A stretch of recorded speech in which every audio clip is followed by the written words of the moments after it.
Hello ladies and gentlemen, so the update 1.1 will be released on March 12th, and with it we will get two new operators, Tangtang and Rossi. Are they meta, are they niche, or are they just baby for something bigger? In that video let's break down Tangtang's abilities, team comps and weather sheets versus your pools.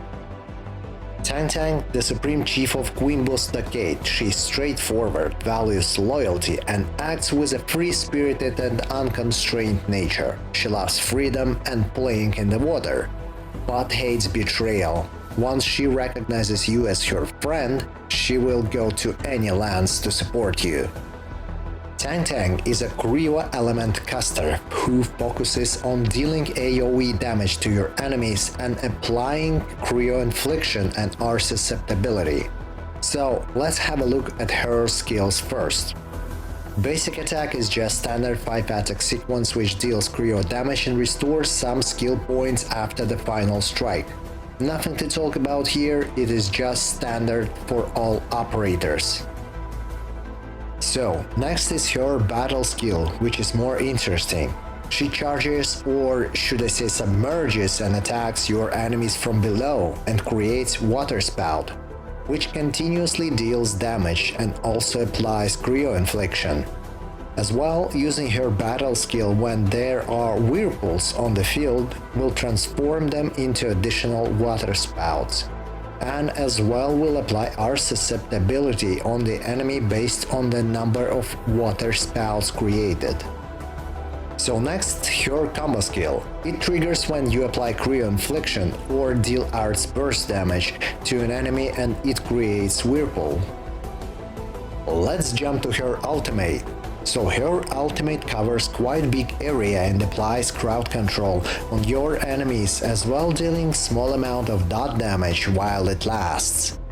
Enemies just can't perform any actions for a period of time. When the effect ends, it will deal damage.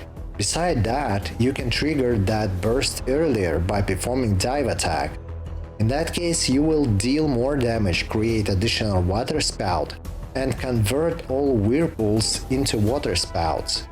Is it worse or not is still unknown. There are two case scenarios.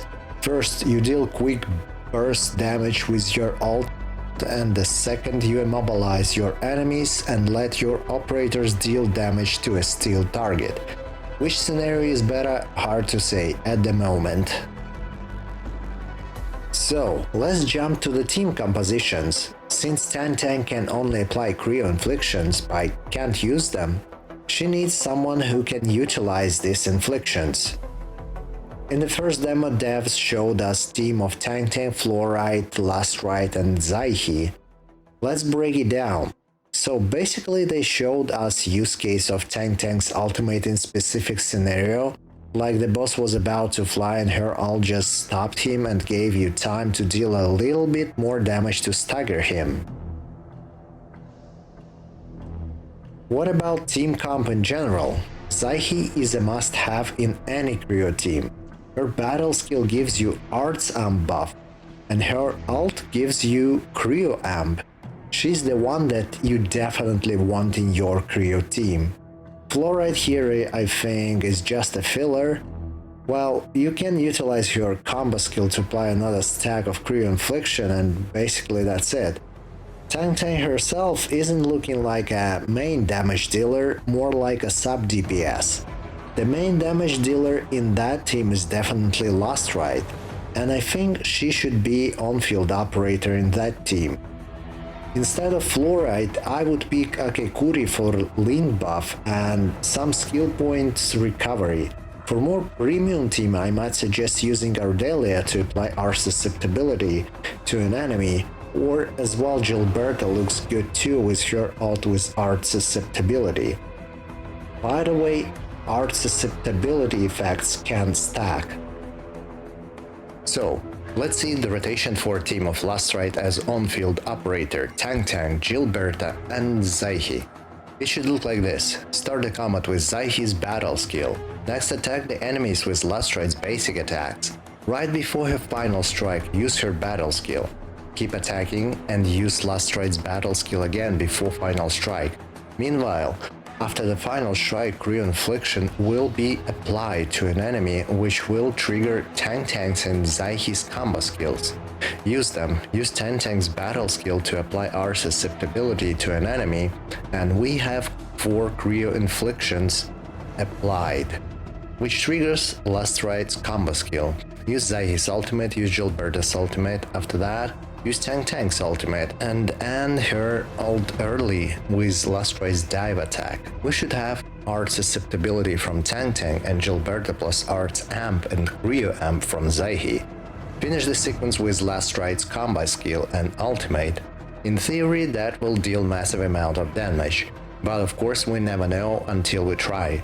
Alright, let's jump to the second team provided by devs. In the second demo we have Tangtang, Yvonne, Alish and Zaihi. Let's break it down.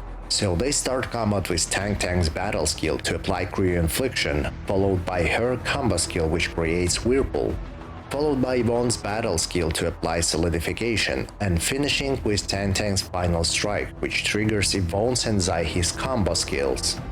Next, Alish's ult is used, Zaihi's ult used, Yvonne's ult used, and finally Tangtang immobilized the beast with her ult to get Yvonne deal damage with ult. Meanwhile, Tangtang's combo was triggered, he used combo. After that, Yvonne's battle skill was used for solidification and that triggered her combo skill, so basically this is it. In that case, he used Tangtang's ult as a crowd control tool to let Yvonne safely deal her ult damage. By the way, why he used Alish's ult before Zaihi's? If used vice versa, his ult will be powered up by Zaihi's. But anyway, let's see how we can improve team with Yvonne. Again, Alish here is used as filler, I think, just for his ult. Again, Gilberta or Ardelia will be better, of course. But they are both 6 stars, not all on them. Well, you probably got Ardelia for free, so stop complaining. But let's have a look at alternative, which is interesting in my opinion and should work pretty good. It is Snowshine. But even now I can't see Tangtang as on-field operator. Well, technically it changes nothing if you have Yvonne and Tangtang maxed out. You can use her as on-field operator, but I think you might already have Yvonne level 90 and will use her as on-field operator. In my opinion, Yvonne is better choice. So, let's break down the rotation. Start a combat with Zaihi's battle skill. Attack the enemy with Yvonne to trigger Art's amp from Zaihi. Meanwhile, use Tangtang's battle skill to apply for a stack of Cryo Infliction and trigger her combo. By that time, Zaihi's combo will be triggered too. Use combos, followed up by Tangtang's battle skill to apply R susceptibility and increase total number of Cryo Inflictions to 3. Next, Zaihi's ultimate, followed by Tangtang's ultimate. Next, finish her ultimate with Yvonne's dive attack to apply max art susceptibility from Tangtang. And we have 4 stacks of Cryo Infliction on the enemy. Time to rock and roll. Yvonne's battle skill is used to apply solidification, next followed up by her ultimate, pew pew pew pew pew pew. And if you done right, theoretically her ult will end while solidification is active, consumes solidification and deal extra instance of attack on an enemy with her ult. Meanwhile, you can add Snowshine's ultimate to that sequence halfway through Yvonne's ultimate to make sure solidification is still up. But technically, you should be fine without it, but the gap is tight. After you can use Snowshine ultimate to apply solidification and deal more damage with Yvonne while your ultimates recharge. Well, of course, if your enemy is still standing. So this is it. This is my view on Tangtang. She's definitely sub DPS or even kinda support. She is on the field for another instance of our susceptibility for a more powerful DPS like Last Right or Yvonne. Meanwhile, she also has good AoE coverage and is capable of clearing hordes of mobs in a blink of an eye. I hope that was an insightful review of our Chief of Queen Stockade. If you have suggestions for her team or maybe you've got another idea how to use her, leave a comment. I will make a review on the pearl of the pack, Rossina Wolf per Lupino, in the next video. Take care and don't forget to subscribe.